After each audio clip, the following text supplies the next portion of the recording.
And I want to say something. It can be a little bit terrifying going up against groups like Antifa. I personally...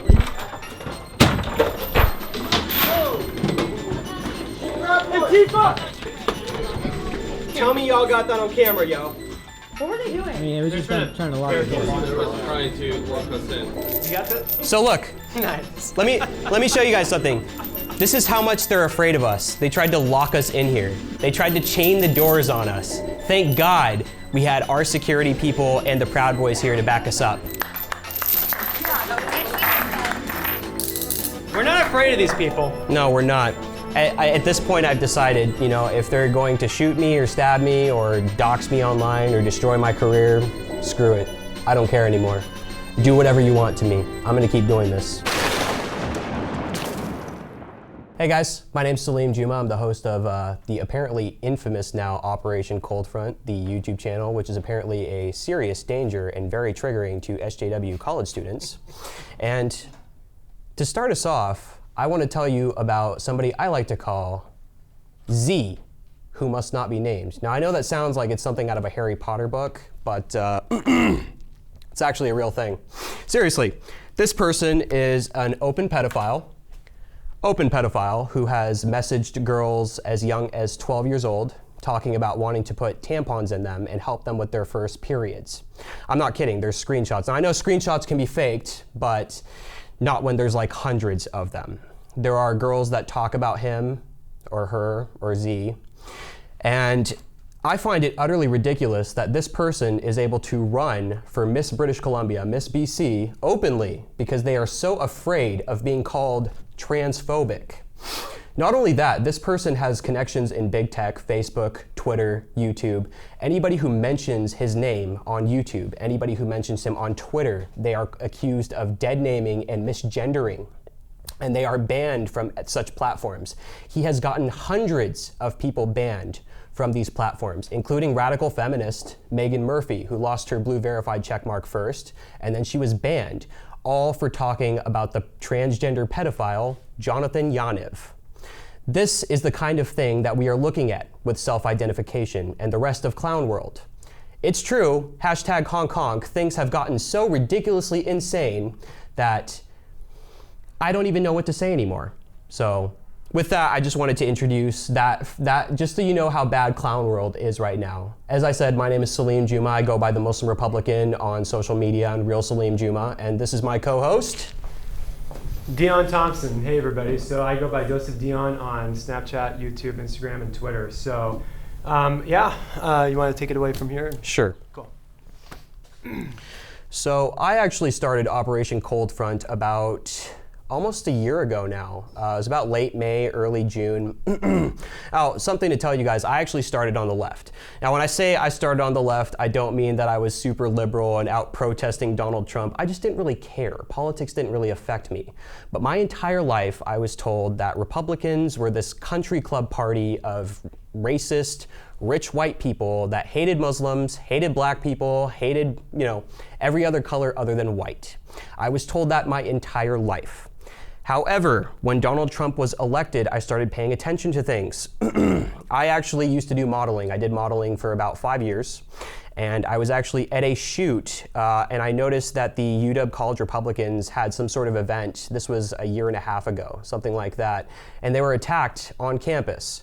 I posted in support of them. I said, I am not a Republican, but anybody who is expressing a free opinion in a free country should be able to do so without being attacked for it. The amount of hatred that I got for that statement was absolutely insane. People were deleting me, calling me, a pseudo-racist, just for supporting the UW College Republicans, not being attacked, not even supporting UW College Republicans, just them not being attacked. I thought this was utterly ridiculous. I started to pay more and more attention to what was going on. Now, the final straw for me was part of the Me Too movement. Now, the Me Too movement started in a good place, great. Let's call out people in power who are abusing their position to abuse men and women. That's great. I understand that. That makes a lot of sense to me. But I started to see the Title IX kangaroo courts that were created under the Obama administration being severely misused. I'll tell you about the sad case of Armin Premji, which is one of my favorite examples to go to.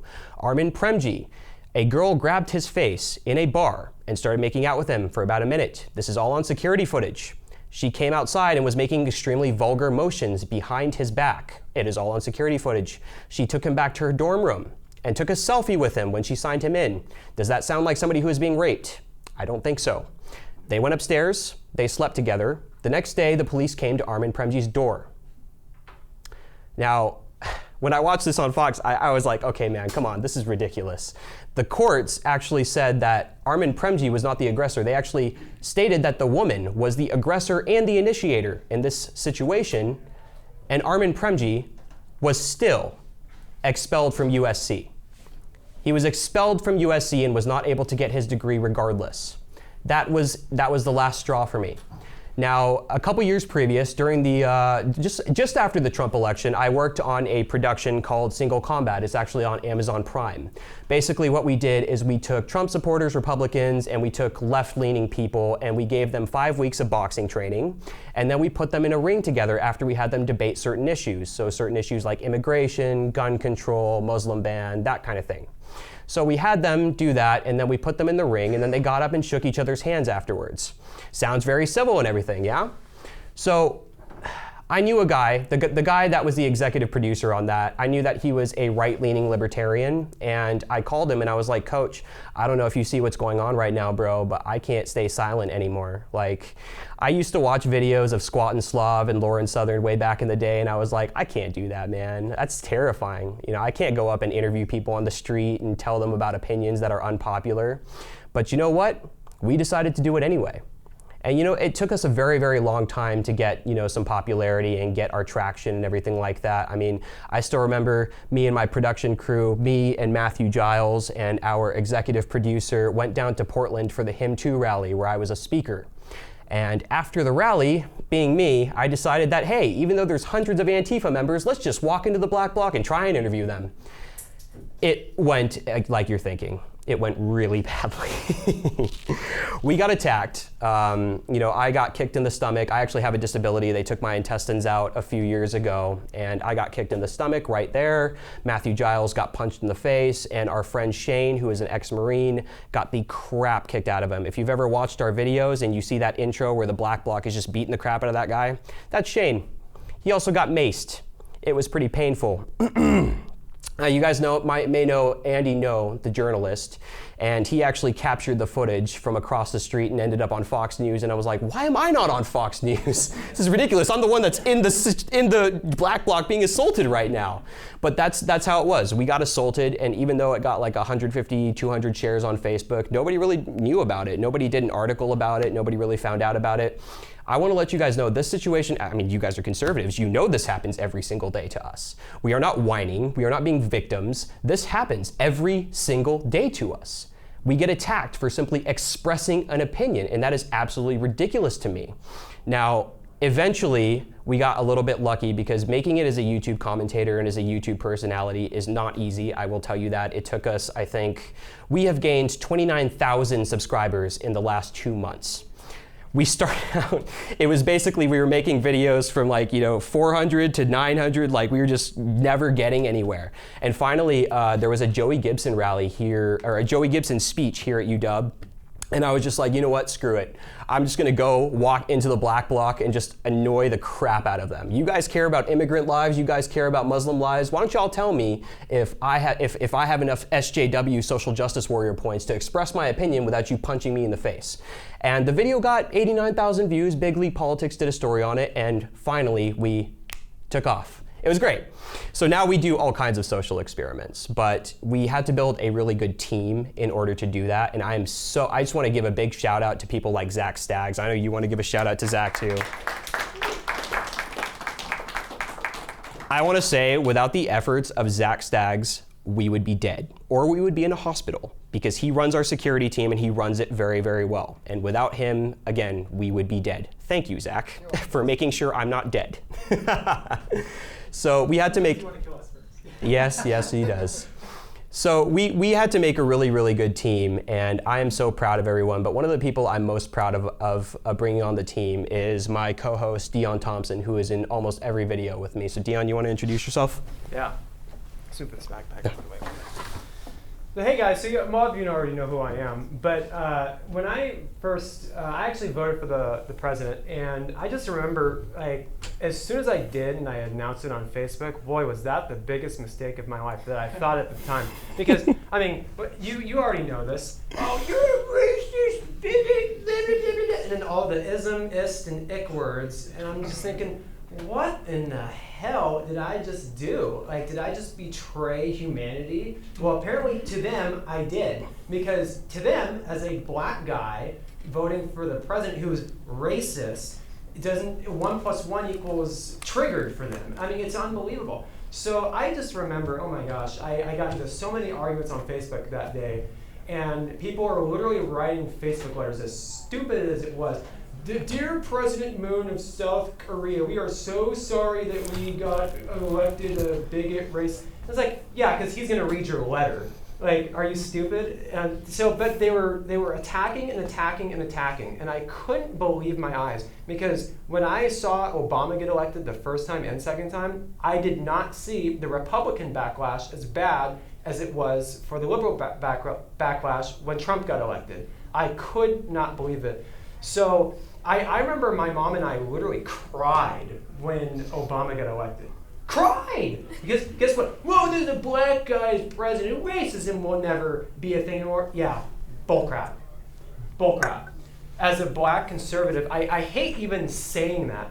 I just consider myself a conservative, but I just remember that a couple years down the road, I started getting a little bit more into politics and stuff like that. And I ran for a student body president as a conservative. And you can only imagine how much hate I got from that. But I was so close to winning. I was only 75 votes away from winning the presidential election of the University of Washington, Bothell. People said I couldn't do it. I did it anyways. I did it anyways. Because the liberal stronghold, chokehold of these college campuses is bullshit. And I'm really exceptionally tired of this. And Chevy, you know exactly what I'm talking about. You've received death threats. I've received death threats. He's received death threats. All because we have a difference of opinion? What the hell was that? So the walkaway movement started, and that's when I finally decided to officially come out as a conservative. And I got embraced by thousands and thousands and thousands of people. And I just remember you guys were hosting the Turning Point USA event, and that's when I decided that, hey, I'm going to reach out to Chevy Swanson and say, I want to start a conservative organization, because I felt like I had a mission. And I remember talking about this when this anti-white people hatred, oh my gosh, it blows my mind about this, because it's ridiculous. You know, they paint these white conservatives as these total racists, when that's not even true. In fact, I was embraced by white conservatives better than I was with white liberals, or even black liberals, or even liberals, period. I mean, come on. And let's talk about the tokenism, right? Oh. Like with identity politics, because I'm Muslim and brown and he's black, everybody's like, oh, you guys are just the tokens so the Republicans can pretend that they're not racist and whatnot. That's absolutely ridiculous. When I and Dion see the anti-white hatred, like, it's not about being the token guy that's like, oh yeah, we're just gonna try and capitalize on this movement. Like, no, if it was hatred against black people, if it was hatred against Latinos, if it was hatred against anyone else, I'd be doing the same thing. I really do believe in what MLK's mission was, which you shouldn't be judged on the color of your skin, but on the content of your character. Like, that is so important to me. And the fact that you can just spew hatred at white people and paint them all as these racist people that have to like give up their houses and stuff. Yeah. Like, that's absolutely ridiculous to me. So I'm sorry. No. Yeah. I mean, hey, we do this. Yeah, that's right. Yeah. So how many of you know the Black Lives Matter 10 demands for white people? It's by show of hands. Let me educate you on this one. So Black Lives Matter came out with an article. One of the leaders of Black Lives Matter, this is pure racism. I'm only just going to read a few of them to you. This will make you vomit. And I hope it does, because it's pure racism. So one of the demands is white people, I quote this, white people, if you don't have any descendants, will your property to a black or brown family, preferably one that lives in generational poverty. Another is white people, if you can afford to downsize, give up the home you own to a black or brown family, preferably a family from generational poverty. And then the last one I'm going to read to you is white people, get this, rebudget your monthly so you can donate to black funds or land for land purchasing. Are black people so poor that they can't do their own thing? It's ridiculous. Yeah, it absolutely is ridiculous.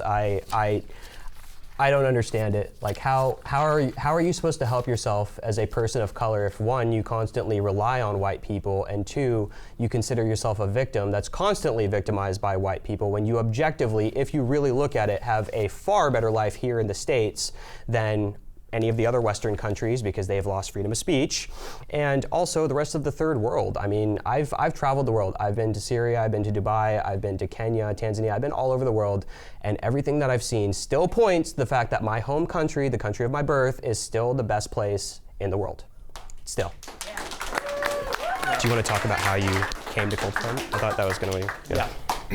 So aside from all that, so how I got into ColdFront. So I actually reached out to him, and at the time I was all into the identity politics thing. I was like, dude, you're a Muslim?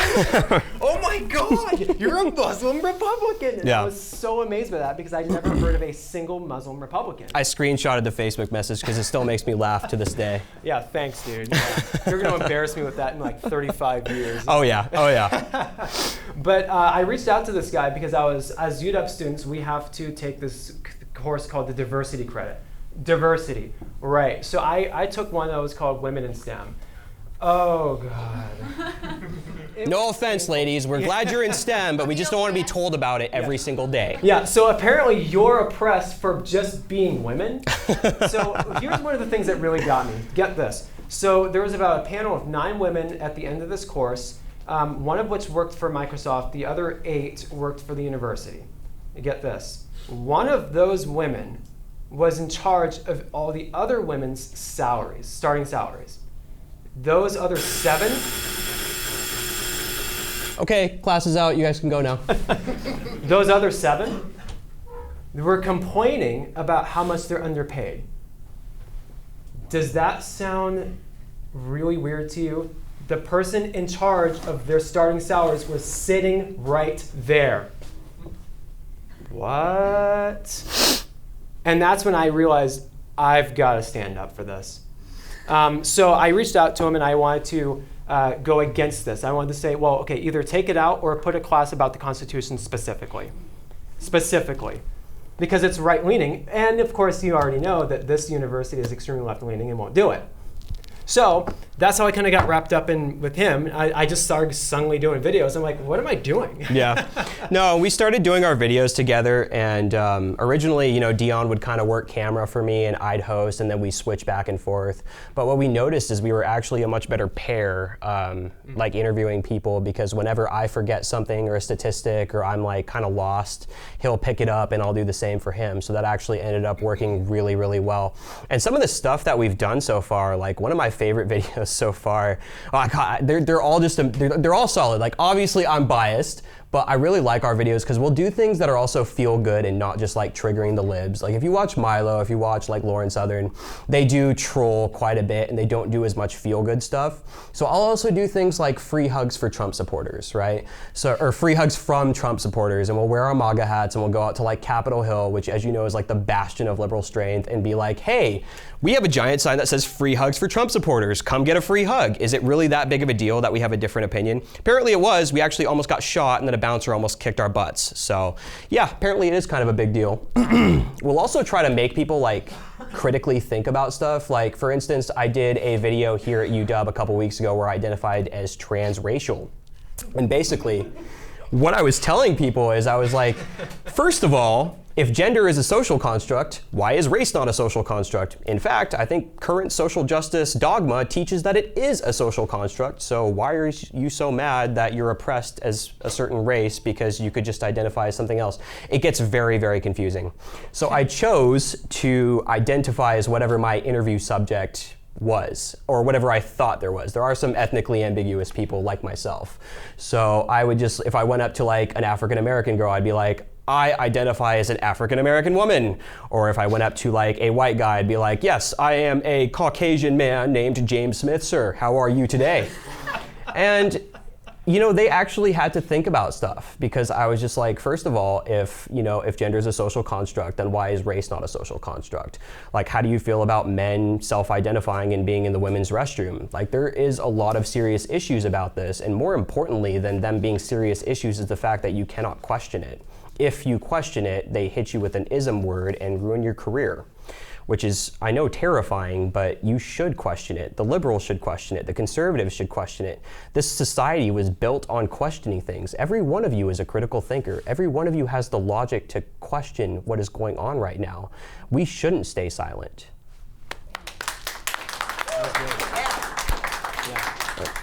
And something that I want to mention is that freedom of speech is not just under attack in this country with hate speech laws, but if you've been listening to the news, if you've been reading articles, this is not some right-wing conspiracy theory. Objectively, freedom of speech has been taken from the rest of the world. Australia, New Zealand, Canada, England, France, everywhere where there is a left-leaning government, freedom of speech has been taken. There are people being arrested for misgendering. I'm not kidding. They are actually arrested for it. There are Catholic journalists in England who question the transgender lobby, or apparently are bigoted on Twitter, whatever that means, and they are arrested. They arrested a Catholic woman in front of her children and held her for 12 hours in jail because she was mean to a trans person on Twitter. This is a thing. That is actually terrifying. What is hate speech? How can you even define hate speech? Isn't that a very relatively slippery slope? I mean, if being bigoted or, racist or something like that is hate speech, I mean, that could be a very slippery slope. And it's actually becoming a very slippery slope. Comedians don't make jokes anymore for fear of ruining their career. That's actually terrifying. I remember when comedy was good, but these days they'll go back through your Twitter history and go back through your tweets and take the hosting of the Emmys away from you. Look at what happened to Kevin Hart, right? Look at this happening all over the world. This is insane to me. Absolutely insane. Yeah, I couldn't agree more. So, I mean, and that's one of the reasons why I also stood up. And I remember you actually told me very specifically the very first video that we did together. He goes, if you do this, you cannot go back. Yeah. Because it will destroy your career. Yes. Because I've been pretending to be a leftist my whole life. And I was always fiscally conservative, but I've always been raised democratically. And I just remember you telling me that, and I had to really think about that. Yeah. And it's ridiculous because 8 years ago you didn't have to worry about it. No, during the Obama administration, this was not the same. Yeah. Republicans could still speak out, Democrats could speak out. Even if Republicans didn't like what was going on, they weren't rioting in the streets and throwing Molotovs and beating the crap out of people with a red hat. That's absolutely ridiculous. But I do remember that conversation. I basically told Dion, I was like, look, bro, like, if you do this, you may not be able to get another career. You may not be able to get another job. Your life may actually be over because of this. People say they don't take what Antifa posts and stuff like that seriously, but one, because they're an anonymous organization, they don't just use those black bloc tactics to fade into the crowd after they're done breaking the law and beating the crap out of people. They also post online slanderous things. They accuse people falsely of crimes. That's the kind of stuff your employer looks up and sees and is just like, ugh, this person's embroiled in political controversy. I don't know if it's true or not, but you know what? Let's just err on the side of caution. And even if that's not the case, if they see you supporting so-called hate speech, even if it's considered freedom of speech under the Constitution, your life could be over. So I explain this to everybody that joins the organization. Antifa may dox you and they may actually ruin your life. They may hunt you down. They constantly dox our location and send leftists to us. We've all been attacked. It gets pretty bad out there. Even though we're not actually doing anything but confronting people with microphones, cameras, jokes, and memes. That's literally all we do. We don't fight. We just roast Antifa and leftists. That's it. I roast them on my live stream and make fun of their stupid dyed hair. Like, is that such a problem? Yeah. So about us being followed, that's kind of one of the things that we want to move into. So, I'm not gonna lie, it sucks, but we're literally being followed. Like he said, every time we're out, they're like, they're at this exact location at this exact moment and all this other kind of BS things. They say that we harass women when they actually, if we show them the footage, they say, yeah, I'll be on camera. Yeah. I mean, it's all lies. Nobody has ever been harassed in our videos. I walk up to everyone and politely ask them, hi, can we interview you? What Antifa tries to say is harassment is them walking into where we're filming, literally walking in, demanding that we either show them paperwork or permits or some other random crap, and basically being mad that they're on camera when they walked into where we're filming. Doesn't sound all that logical. Which is completely legal. Yeah. Because let me just tell you. Even in a two-party consent state. Yeah, if you walk in on our camera while it's filming, you're giving your consent away. These people don't understand that. They're like, well, go, get me on film, and their little pinched faces. It's ridiculous because these people literally follow us. These people literally stalk us everywhere. They're cyber stalking us. They're slandering us, all of it. And it's a unique experience for us because a lot of people actually do in their home commentary. Not very many people go out and confront these people on camera. Yeah, they're calling us the Fleckus Talks of Seattle. I guess it's because that people don't really have the moxie to go out and confront people publicly to do this. But in order to change hearts and minds, you don't need to sit there and do commentary. Like I just did a commentary video about how apparently dodgeball is a tool of oppression. I'm not kidding you. It's a real thing. It comes from the Calgary Herald and National Post. Apparently, seriously, there are academic researchers saying dodgeball is now a tool of oppression, and they used the movie Dodgeball as a citation. They actually used a quote from Dodgeball, the movie. And I'm just like, this is nuts. But commentary videos in your house are not going to change hearts and minds, guys. Like, you need to go out and confront people and red pill the crap out of them. Like, you can't just expect to sit at home and have meetings and stuff like that. I know it might be terrifying, but it might actually ruin your life, but we have to. Our country and our freedom of speech, the values of the Western democracy, and I think America is the last standing Western democracy that still has these values, are far more important than your lives. And I'm sorry to say that. You may disagree with me, that's fine. But this is far more important because if we lose these values, what's the point of living life anyway?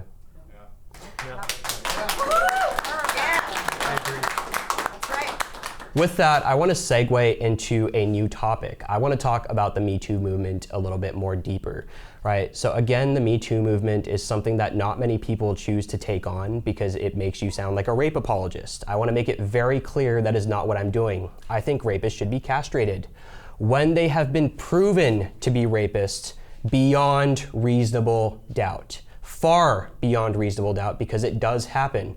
Brian Banks did 5 years in jail. It ruined his NFL prospects because a girl falsely accused him of rape.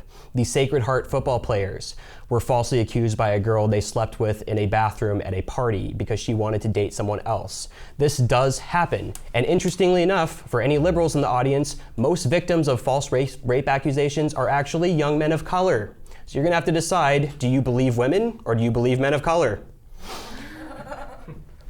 So again, with the Me Too movement, I just wanted to make it really, really clear that I'm not a rape apologist. I think that rapists should be castrated. But at the same time, the values of innocent until proven guilty need to stand. And that's not what's happening right now. And people are afraid to confront the Me Too movement because it looks like you're against survivors. It looks like you're against victims. That's not what we're saying here. We're saying that innocent until proven guilty needs to stand. Now, I've actually been falsely accused of rape, and I've stated that in my videos. And what Antifa did is now they post everywhere about me. Wherever I go, they call me an accused rapist, right? They don't say falsely accused, they say accused rapist. And they do that because it discredits me. If you do that to a man, you can discredit him without ever hearing his side of the story, without ever hearing any of it. It doesn't matter because the minute we hear the word rapist, immediately you are picking on a defenseless victim, right? So rapists are the scum of society. So if you disagree with someone, all you have to do is paint them as a rapist or a woman abuser, and suddenly you don't have to debate them. You don't have to debate their points because, well, nobody listens to them anyway. I really think, even to this day, that's what happened with Brett Kavanaugh. That is one of the most terrifying stories I have ever seen. I don't feel sorry for Brett Kavanaugh. The guy is on the Supreme Court. He has an amazing position. He had a great life. I want to make it very clear that I'm not, trying to suck up to that. I'm trying to say that when he was falsely accused, that ruined his reputation. It ruined the fact is Brett Kavanaugh was a choir boy growing up. And the fact that they could accuse him with accusations stemming from 36 years ago with a woman who couldn't remember the house that she was in. She couldn't remember the neighborhood. She couldn't remember any of it. And they took it as fact. So we're just supposed to believe women because, what, they don't have something dangling between their legs? That's why we're supposed to believe women? Well, I thought gender was a spectrum, though. So if I identify as a woman on Tuesdays, Thursdays, and Fridays, will you believe me? Right. The logic, it doesn't work. And it's absolutely ridiculous. They can ruin your life with an accusation. Nobody needs to back it up. And if they get more left-wing activists to do so, if they get 3 or 4 girls to accuse you, you're done. Nobody will even investigate it. But the minute you say that you want to investigate it or you want to stand up against the Me Too movement, they'll paint you in the worst light possible. It's one of the hardest things to stand against. And again, I want to make it very clear, I'm not standing against the Me Too movement per se. I'm standing against false accusations, and they happen far more than liberals like to say they do. They like to cite the 2% statistic. That's not actually true. First of all, they're misquoting their own statistic. It's 2 to 10% are false accusations. On top of that, outside that, the other 90% of accusations are not proven to be true. That just means they're not proven to be true or false. So you really have to wonder with people who are so willing to ruin people's lives, misquote statistics, create their own fake studies, and basically use left-leaning media to skew whatever you say. How much do these people really care about their beliefs? Sometimes I wonder if it's just about fighting us, Yeah. These days, I don't know. So that was really good. So let's give a round of applause for that topic. That was amazing. That was the best time I've ever heard that. That was amazing. Wow. So I want to talk about white privilege. Ooh. How many of you have been accused? I see mostly white people in here. How many of you have been accused of white privilege? Pretty much every hand. You want to know why? Alex is like it. Yeah, sure. I mean, you look white. No. White supremacist. I know, yeah. 1 + 1 = triggered, right? Yeah. But I mean, so the idea of white privilege basically says, I hate you because you're white, and your ancestors sold off my ancestors. But what I don't understand is my own ancestors sold my own ancestors off to your people for profit, and then now you're automatically more privileged in college, jobs, wealth, and everything else simply because of your skin color for things that happened 200 years ago. Not only that, let's all remember that the Arabs are still enslaving black people even today. Yep. Yeah. Even today. Not only that, they were, purveyors of the slave trade for years and years and years. So are we going to be talking about Arab privilege now? I don't know. Let's find out. So in Africa right now, they're literally beheading white people. Why? Because they're white. White privilege? Yeah. Really? So if instead of talking about white privilege in this country, we should be talking about American privilege. American privilege. The privilege of whiny crybaby SJWs to whine about things and not live real life. Yeah. I mean, they don't have jobs anyway, and yet they get unemployment. Right? I mean, and they complain. Oh, you have white privilege. And I really love it when these white liberals, they say, I have white privilege. We literally just did a video the other day, and this drunk white girl was coming up to us and saying, I'm ashamed for being white. Why? Oh, yeah. It was ridiculous. I mean, she was drunk, but still. I mean, No so excuse. No. Yeah, exactly. No excuse. So one of the things I like to talk about is American privilege, because by being in this country illegal or legal or born into it, you are automatically more privileged than the majority of the rest of the world. The majority of the rest of the world. We like $5 here, you're broke. Okay, I get it. $5 in places like some deep parts of Africa is like a week, more than. So why aren't we talking about American privilege and forgoing the race privilege? Or by going to the left-leaning route, why don't we talk about black privilege with respect to affirmative action? We don't talk about that. White privilege has been the death of this country, and it does not allow for civil discourse in this country. It actually divides us more than it does. And of course, these statistics say, well, 26%, this isn't a fact, but 26% of black people are shot by cops, and then 10% of white people are shot by cops. Okay, let's take a look at that. The percentages are different. Obviously, I mean, of course, they're different. But if you look at the sample sizes, let's take a look at that. 26% of 1,000 versus 10% of 10 million, or 10,000. What's more? Why aren't we talking about that? Not only that, but black people are overwhelmingly killed by other black people. Whites are overwhelmingly killed by other whites, but that's not the narrative that they push. That's statistically true, and yet it is not pushed. Yeah. You are literally more likely to be struck by lightning than to be shot as a white person or as a black person by a white cop. White privilege? Yeah. Let's talk about the KKK rally that had 9 people show up in Dayton, Ohio. 9. They were drowned out by 600 counter-protesters. You want to tell me how white supremacy is garnering power again in the United States? Please. But I do want to say the left is creating their own problems, right? Not only are they red-pilling people and pushing so many people towards the right, but neo-Nazi rallies in places like Germany had almost no backing. Just 6 or 7 years ago, they had maybe 40, 50 people show up to their rallies. Nowadays, thousands show up. The left is actually creating their own problems and their own rivals, right? It's not just us. They're actually creating this so-called white supremacy and far-right fascism. They're actually creating that in places like Europe with the refugee crisis, right? I mean, Sweden is now the rape capital of the world. I mean, if your women were being raped by refugees flooding in, you might be a little bit fascist. It happens, right? The left actually creates their own problems. They really do. Yeah. I mean, it sucks. Yeah. You know, I can't stand it anymore, dude. No, I can't. Yeah. And you know, something I actually get a lot of questions about is being Muslim on the right. So I wanted to tackle that right now. So a lot of times, you know, I grew up hearing, again, that the Republican Party was racist. I heard, you know, people would tell me they especially hated Muslims. First of all, the Muslim ban was created by the Obama administration. Second of all, ISIS stated numerous times they would use the refugee crisis to sneak their people in.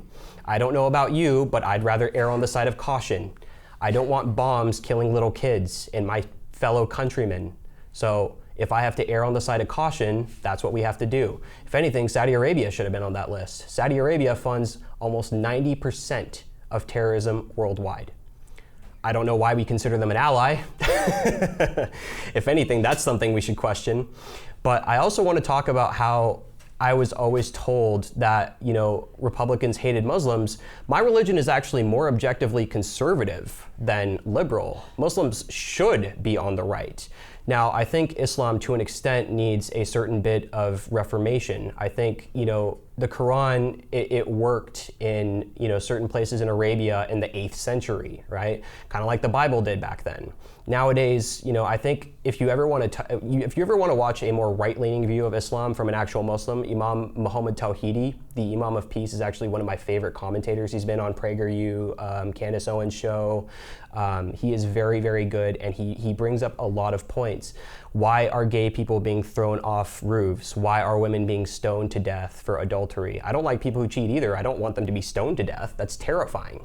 So there is a certain bit of reformation that needs to be done, and Islamic radicalism is objectively, well, I guess, you know what? It is objectively the greatest threat to the world currently. The way I see it, you know, there's terrorism all over. There are other terrorist organizations and things like that, but Islamic terrorism outnumbers them far more than any other terrorist organization, and it's because we are fighting an ideology.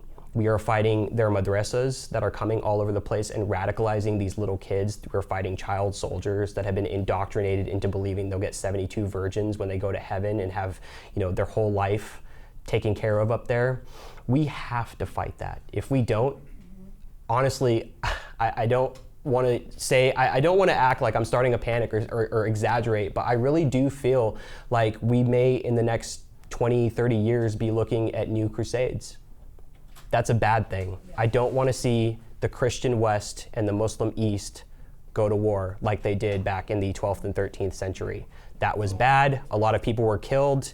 I don't want to see that happen again. And in order for that to work, Islam needs to be reformed. Christianity is fine. I mean, I don't have any problems here. I live in a Christian country. Nobody's ever been, mean to me just because I'm Muslim. Well, if anything, the left has been mean to me because I'm Muslim and don't agree with them. But it's something that needs to be done if we don't want to see another war between our religions. And I think that's something that needs to be taken care of quickly. Yeah. With that, do you want to end? Should we do you want to talk about the movement that we're trying to start, and then talk about the, and then do Q&A.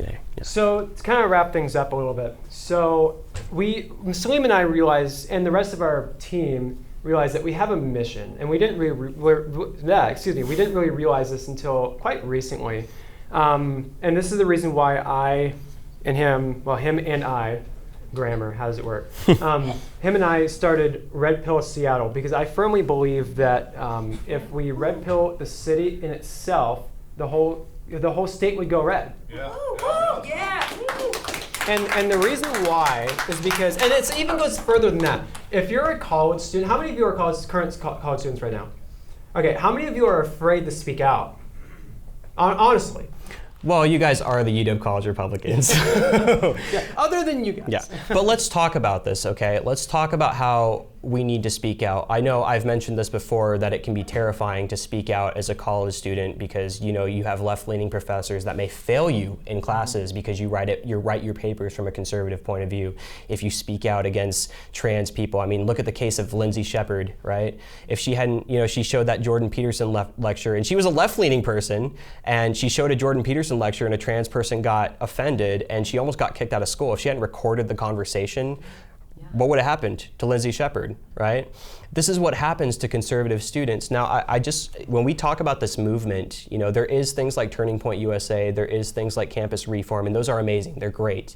But I want every conservative student to speak out, all of you. As I've said before, your lives are important, of course, but our country is more important. We have to speak out and do something. All of you should start YouTube channels. I'm creating the competition over here. All of you should start YouTube channels. All of you should speak out, start writing articles. What are they gonna do? Deplatform all of us? Are they gonna delete all of us? Are they gonna ban all of us? Are they gonna ruin all of our careers? Well, the left isn't gonna be able to work the country anymore if they ban all of us. Speak out, even if it's terrifying. Go do what we do. Take a sign that says it's okay to be white. Make sure you have a colored person with you or they'll shoot you. But do it. Just do what we do, because if you don't, we're going to lose this country. And this is, again, the best place in the world. And if we lose this country, that's right, we're screwed. So we need you guys to speak up too, okay? All of you guys. Yeah.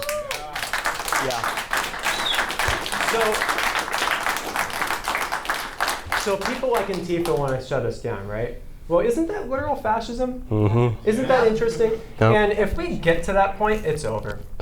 It's all over. No. We can't come back from it. And Saleem and I, you and I are so dedicated to we will not allow that to happen. Yeah, and I want to say something. It can be a little bit terrifying going up against groups like Antifa, and I want to say I have the utmost respect for groups like the Proud Boys who actually go out and fight them in person and defend. And you guys actually defend conservative organizations and our freedom of speech, and I want to thank you guys for that. But I also want to say you don't have to fight them with violence. Yeah. Proud Boys withstanding, college students like yourself, confront them with microphones and cameras. Make them look like idiots. You don't have to fight them. Now, granted, if they punch you, hit them back and hit them hard. But confront them with microphones and cameras. That terrifies them far more than a fist, because it tears down the picture they're trying to paint, that conservatives are these racist, violent people, when we confront them with memes and jokes and microphones and cameras. And if you guys do that too, there's no telling what we can do. Yeah. So with that, we want to open the floor. Actually, first. Well, let's explain the sign. Yeah. So our infamous "It's okay to be white" sign, we're actually going to give it to whoever has the best question that gets asked. Probably should have planned that a little bit better, but we wanted to give it out because, if we do make like 1 million subscribers eventually or whatever, this will probably be like a good souvenir for you guys. So whoever asked the best question tonight is going to get the sign. So we want to open the floor for any and all questions. So Go ahead. Looks like might not be giving the sign away. What would you guys say that was your biggest challenge or something to get over when you started your organization? What would you say was the most challenging thing you had to deal with from the opposing side, from the same side? Honestly, doesn't really matter. I would say ourselves, honestly, because there's a lot of internal arguments, stuff like that, but we have to work out our own differences. Yeah. That's what I would say, very simple. Well, not only that, but I also want to talk about how, I didn't lose my family, but some people do for coming out for their political beliefs. They actually lose their family. I mean, you can lose your friends, that's fine, but blood is very, very important to me. And I'm very, very lucky that even though my parents are Democrats, and they're not all that liberal, I mean, they're a little bit conservative, and my sister's an SJW, but she still loves me, so.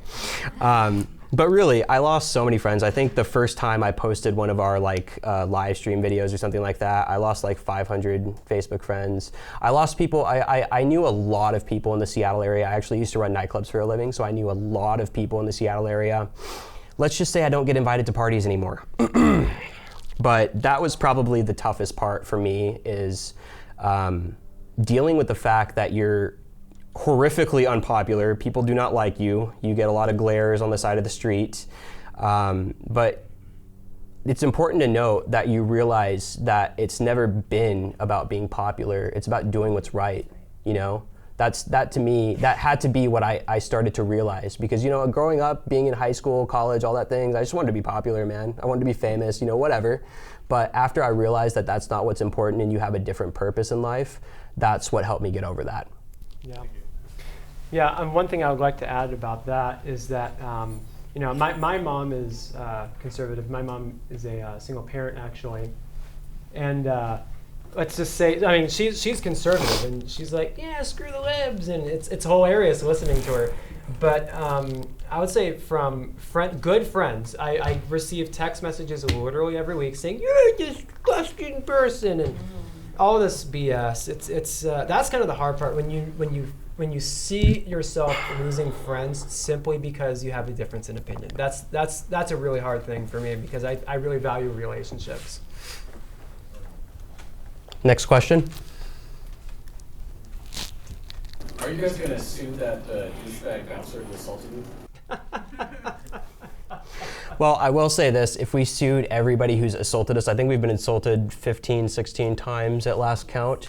If we sued everyone who attacked us, well, we'd be embroiled in lawsuits consistently.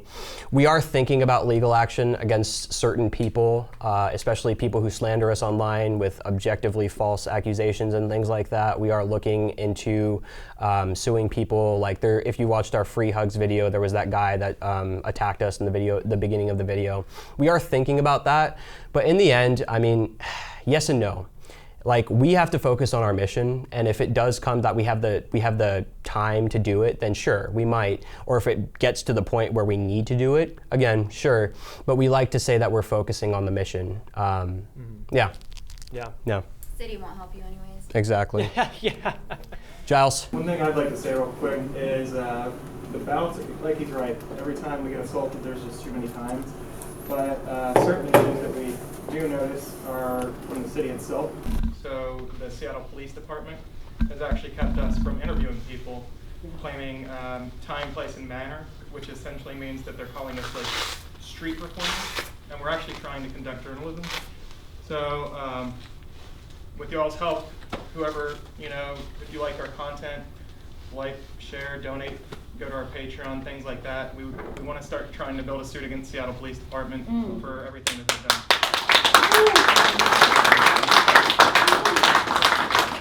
Something to note, Matthew is our executive producer, so. Cool. Next question. So I'm a freshman in high school, and I got kicked out of science class because I used the term illegal immigrant. So, yeah. What should I do if I don't want to be called a racist because I use the actual term. Keep going. So hold on. I actually think this is a very, very tough one. In one of my videos, I actually had at the affirmative action bake sale, actually put on by the UWCR. There was a couple girls that were so-called undocumented illegal immigrants. That's an objective term, right? That's a true statement. I don't have to call you undocumented. You are illegally in this country. That doesn't mean I hate you or I dislike you for any reason. Actually, I'll tell you, some of my very close friends are actually illegal immigrants, right? Or DACA recipients. But it's really up to you. I know I just said that you need to speak out, but at the same time, I mean, this is going to be very tough because one, you're in high school, you still live at home with your parents. It's very, very tough, especially because you're still growing up, so it's going to be tough for you, especially, and I hate to say this, the fact that you're white actually makes it different too. For me to speak out, they won't be able to call me a Nazi, or I mean, they do, but they're not able to actually create that narrative. I personally, Antifa!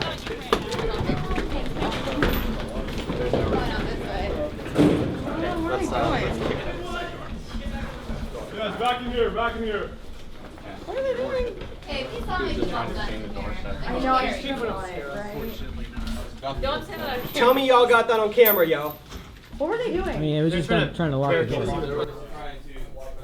That's the chain. let me see that. That was effective. See, and this only just goes to prove that these people are total cowards. Katie, you still recording? My phone died. Alex has it. Okay. You got that? So look, Nice. let me show you guys something. This is how much they're afraid of us. They tried to lock us in here. They tried to chain the doors on us. Thank God we had our security people and the Proud Boys here to back us up.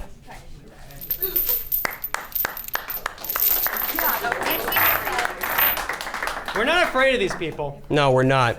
At this point, I've decided, if they're going to shoot me or stab me or dox me online or destroy my career, screw it. I don't care anymore. Do whatever you want to me. I'm going to keep doing this. I've made my choice. I've chosen my side. I will say, Chevy, you I never seen you move that fast, man. Good work, That bro. was amazing. You were just like, bam. Next question. Yeah. I was born and raised Muslim, just like you. I actually helped campaign in the campaign for Donald Trump. Guess they can't call us racist anymore. Apparently not. And I once put up a cover photo of a Trump flag, and I've seen my friends list plummet because of that. I've had my family members, my own family people, refuse to, let's just say they look at me very differently now. So I get that feeling about how that can really alienate you and isolate you when you have these such views. So how can we, as an organization right now, rush of energies is still in me right now, but Believe me, I feel it. We experience this all the time. yeah. But how can we make ourselves more of a grassroots organization, grassroots movement, where we can kind of, have us congregate together, and basically create our own space. So are you talking about as an organization like Republicans and conservatives, or are you talking about as Muslims? As in people, like anyone in the conservative movement. Anyone who leans towards, the right. Yeah, the right. Well, I would say that we shouldn't make our own spaces. We should fight for the spaces that already exist. We're not the left. We don't need safe spaces. I think it is very tough to be able to go to, say, a class or something like that and speak up for Donald Trump, or to go to, say you're going to a club meeting. I mean, all of us have hobbies and stuff like that. Like, I'm a boxer personally, right? And it's very awkward for me to talk about, the Trump administration. I'm a political commentator. This is what I do every single day. But I think that we should fight for the spaces that we have. I don't think we should try to create new ones. But on the other side of that is also make conservatives feel welcome, right? That already happens. I think the MAGA crowd is very loving. But at the same time, I think we should try to do as much as possible to stand together, eat together on campus, hang out together, go do things. I mean, it's a lot harder for them to target groups than it is individuals. So I would definitely say, you know, just keep doing what you're doing as far as, you know, hanging out with other conservatives, meeting people, start putting people in contact with each other. Big tech is very, very problematic for conservatives. Facebook, you know, Twitter, Instagram, even dating apps like Bumble and Tinder, right? There was a guy who had a picture of Ted with Ted Cruz, and he got kicked off for a picture with Ted Cruz. That's ridiculous. He's a sitting senator of the United States. So I think, again, it's harder to meet people. So as conservatives, we have to work extra hard with that. I'm sorry, did I answer your question? Yeah. Okay. Next question. By the way, you're welcome to join the Proud Boys.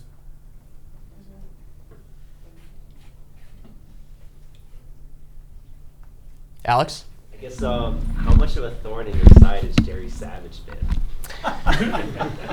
He's actually not that bad. I mean, he just tweets about us all the time. I mean, he follows us around and makes his shitty little videos. But I mean, dude, he has like 83 subscribers on YouTube. We have 3,100 now. Or I'm sorry, 30,100. We went down, yeah. Yeah, and I mean, like, Jerry Savage is a punk, right? He's We call him Jer Bear. Yeah, he's weak, right? All he can do is whine, right? He's a crap journalist. He's not good at his job. I mean, he's just not that important, right? I used to post about so I'm a very aggressive, not aggressive, I'm a very confrontational person. So if somebody says something about me online, I will post your picture and talk about you in my videos. If somebody confronts me on the street, I'm getting in your face and we'll talk about it then and there. But something that I've kind of learned from my organization and the more level-headed people.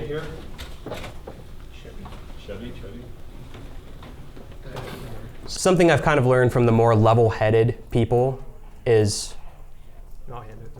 Something I've learned from the more level-headed people is to kind of take things and take a step back and wait, see, you know, gather evidence.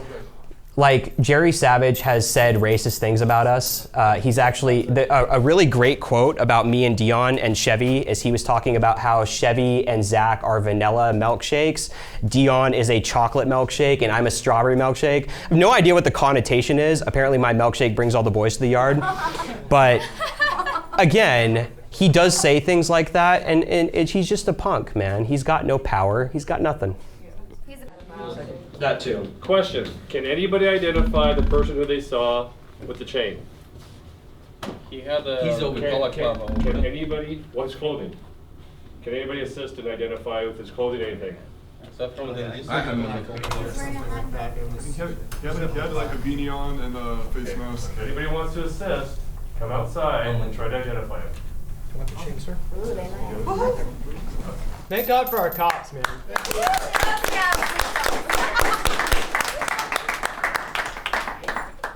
Any more questions, guys? Please feel free to ask. We don't actually do this a lot, so all questions are welcome. If you do that in Super Chat on our live streams, you have to pay for it. I know. A bunch of people asked me if we're ever going to have a MAGA meetup. Possibly. I mean, it's certainly something we could do, especially because the Seattle conservatives we're what's smaller than the left out here, and it's something that we should do. I do want to say, if any of you are attacked by Antifa or anything like that, I will give you a platform to speak about it. And not only that, if you have something to say about Antifa, I think that we need to help smaller conservative channels and things like that. So if you guys start a YouTube channel or something, we will help you. We will help you grow. We will teach you. We will tell people to subscribe to you because I do believe this is a movement. I think I saw a question over there. Absolutely. I wanted to ask you, what are your guys' current and standing procedures or methods of how you guys are recruiting new people to your organization? Sure. Well, it really depends what you're trying to go for. There's a couple different departments. There's content creation, which I handle, and that's kind of like the hosts and the people that are on camera. I think we're going to take our last person on, so that won't be open for a while at least. There is security. Zach Staggs runs that, so you can reach out to the Facebook page or OperationColdFront@gmail.com, and then we'll put you in touch with Zach. He'll vet you, talk to you, figure out if you're going to be good for that. The point was more so of getting more people to your, not necessarily serve in the organization, but just more people like-minded. Like you say, you're going out and red pilling in Seattle. Sure. What's that look like? What is the method of what's your war plan? Okay, yeah, that's good. Actually, Dion is a little bit better on this than me. So why don't you talk about your posters and Red Pill Seattle and everything like that? Yeah.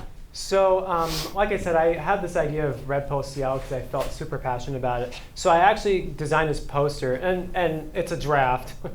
But what we're going to do is we're going to post them all over Seattle, get people talking about it, and then we're just going to continue forward with that because, again, I think it's really important that we educate people. And if they're left leaning and they still want to listen to us, I think that's fine. But we want to help the right wing also come out and say, hey, let's talk about this. Let's try to convince people over to the one side. And well, make them critically think about stuff, right? We actually have left-leaning members in our audience right now. I don't think liberals are bad people. I don't think left-leaning people are bad people. In fact, I think to be classically liberal is a good thing, right? I may be a Republican. I'm never going back to the left, but they're not bad people. You have to make them critically think about stuff. Even if that's done as a joke or something like that, that's how you do it. I know personally escaping from verbiage or words or language such as like right wing, that it's how you talk about things. You mentioned be funny. Yeah.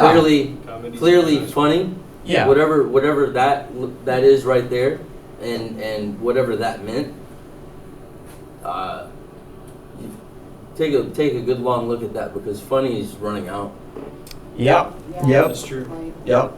And I mean, you can do something with that. You're right. If you get away from the term, the verbiage specifically, and you remind people that we're all still human, regardless of what our political leanings are. Everybody stopped filming that whole situation. I don't know where's your guy that was filming earlier. Oh, he's probably talking to the cops. But there's a certain level of integrity in an event such as that needs to be looked at. Sure. So there's clearly some holes, that need to get filled. Absolutely, I couldn't agree more. This isn't just like free territory. We also have to live here. Yep. And that's why we also do a little bit of comedy in our videos as well, because we realized that if we just did commentary and just had serious conversations, it would just get a little stale. That's a serious conversation. Yeah. Mm-hmm. No, it is. It absolutely is. There should have been more cameras around too. You guys' game plan is majorly advertising and no marketing. And at this point, there's nobody watching the door. So it's sad that's what it comes to. So you were saying? I said, so your game plan is more straight advertising and not overall marketing. Because advertising is a form of marketing, media, social media, YouTube, it's just advertising at the end of the day. Marketing is, hey, my name's Gabriel, this is who we are, come experience what we're doing. What are you doing to create that? So, we do that when we go on our trips, right? There's a lot of footage that we don't include. These shoots, I know they're only, 15, 20-minute videos, but there's times when they're 8 to 10 hours of filming. During that time, I'm out there shaking hands and kissing babies. So, really, we're out there meeting people, letting them know what we do. Basically, not just red pilling them, but letting them know, hey, go take a look at what we do, critically think about it, and maybe you'll change your mind. But I see what you're saying. It definitely is about doing that.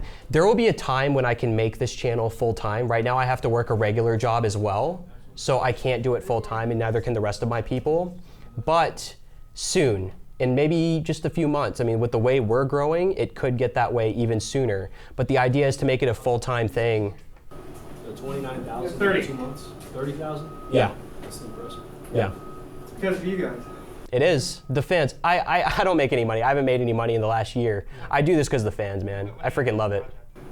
We don't take anything from it. We're here to YouTube doesn't want you guys to make any money. We made $1,500 in AdSense revenue since we started this channel. Yeah. We put much more than that into. And how long have you guys been in operation?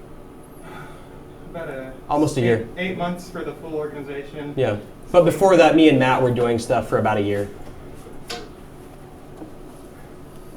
Any other questions? I don't know if you are aware what just happened. That someone tried to chain the door shut with everybody in this room. Yeah. We did chase him down. We caught him. He is. You did? He's detained. He is going to be arrested.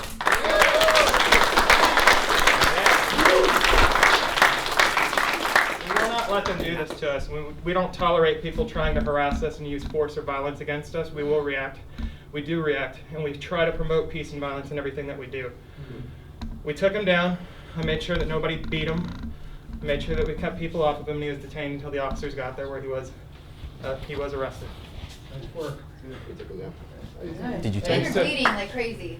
Are you right? You good? Again, let me just give a really huge shout out to Zach Staggs and our security team. And everybody else who chased him down. Yeah. Great work. We're not tolerating this anymore. We're not. We're going to fight back. If they attack you, you punch them hard. Woohoo! Yeah. Is there any other questions, or can we do the sign giveaway? Please, any other questions? This is your format, guys. Yeah. It's your opportunity. Alex? I know I'm asking the second one, but how did you choose the name? Joey made me think about it forever. I actually wanted to say something like hot take, even though that's like meme format, and it's like, it's not gonna be trending, you know, and it's not trending anymore. Who says hot take anymore, right? But the Cold Front was kind of created from like the fact that it's almost like a cold war that we're fighting, right? It's like a cold cultural war, and I'd say 80% of the country doesn't even know they're fighting it. Yeah. So that's kind of where the cold front comes, the cold part comes in, and the front is like we're at the front lines, right? We actually go out on the streets and we do social experiments. But yeah, Joey, my executive producer, he actually made me think about it for like, God, 3 or 4 days to make sure that the name would stick. So yeah, we went through like hundreds of names before we picked this one. So I'm really, really happy with it. And it's catchy too. Yeah, it is. Those boys from OCF. Yeah. Okay, anybody else? Can we please get like our group, all these people, over like a highway overpass with Trump flags and American flags? Absolutely, absolutely. Cool right here. This is awesome. I Yeah. love this vibe right now. I want to say I'm so glad to see all of you guys that came out in left-leaning Seattle. You guys are awesome. And with that, we are. Yeah, sure. Yeah. Okay, who are the high school kids? Do you guys have a Turning Point USA chapter on your campus? I actually think we do, yeah. What high school do you go to? Garfield. Okay, join it, and we'll support you and go to your events. Okay, just start it and go. Honestly, I don't know if it's a good idea to be supported because people there are really hostile. Someone tried to run me over with their vehicle, and I still Twice. So twice. So you guys are okay. I promise. Because I'm kind of a short kind of person, not too big, you know. My security manager is 5'7". Well, if they attack you, you'll be on Fox News. So that's My right. advice to you, brother, is you can hide your beliefs, but whenever you do that and they speak loudly, they think that they're right and you're wrong. When you don't So you stand need up, they win. you need to reciprocate. You need to show them that we're not going to be quiet. We're willing to say something. We're willing to stand up, and we're willing to fight them. Don't actually put your hands on them. If they want to try to assault you, get it on camera. But stand up for what you believe and have a loud voice, be heard, and stand together. That's the thing, is people in this room, we're your brothers and your sisters. We've got a channel with 30,000 followers that pulled in 1.2 million views last month because of people like you. If anything happens, you send me that footage personally, I'll give you my card, and we will put that shit on YouTube. 1 million people will see what's going on. Yeah, I've been called a white supremacist. I mean, you can't. I've been called a Nazi. Oh, you're My ex-girlfriend was a person. I've been called a xenophobe, and my ex-wife is an You immigrant. definitely can see it. Ask a question in class, Yes. you know, because it's kind of awkward talking. Hey, gentlemen in white back there, can we actually have you come up here? Yeah. Oh, and what's your name? My name is Devlin. Devlin? Devlin. Right on. I'm Matthew Giles. So first, I just want to. We want to shake your hand. I mean, it takes guts to come here, you know? So we just wanted to, first of all, Congratulate you for even coming here in the first place. I know it's terrifying, but also we wanted to present you with this sign. Don't take it out publicly. Yeah? Yeah. So here, let's sign it. We'll have somebody, escort him to his car. Yeah. Okay. Yeah. Yeah, let's sign this. Yeah. Congratulations. This is actually our most famous sign. Yeah, it has 370,000 videos. How do you spell your name? Devlin, D-E-V-L-I-N. D-E-V-L-I-N? Yeah. My terrible handwriting. It's okay. Yeah, he drew these. They're really ugly. Oh, come on.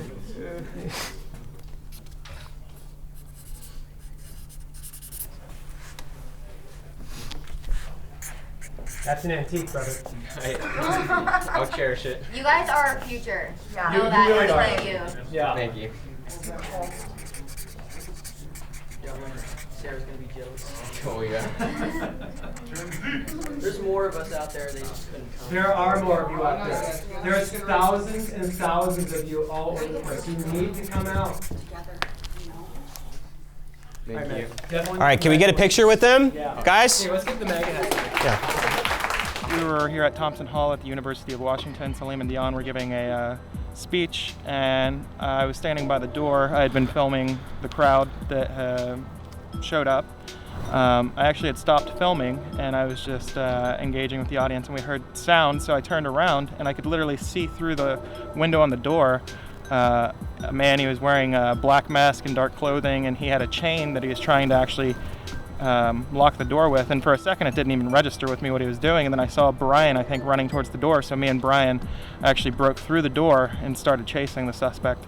He ended up running outside of the building. Brian fell. I ran around the corner, never lost sight of him.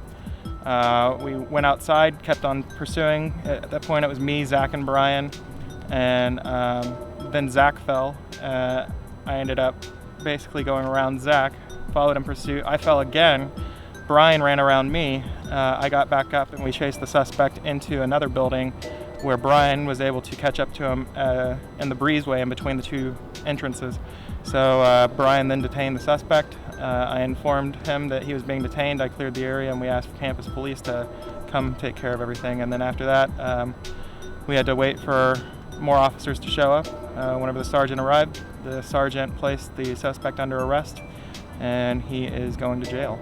Just admit to it on camera. You're fucked. Find the law that says it is illegal to dangle a chain over a door. Dangle a chain over a door? I'm correct. Can you take him? I'll take him up here. I'm trying to follow you. Which way we're going. Good luck. Back up. Back up. 10 seconds when he starts to.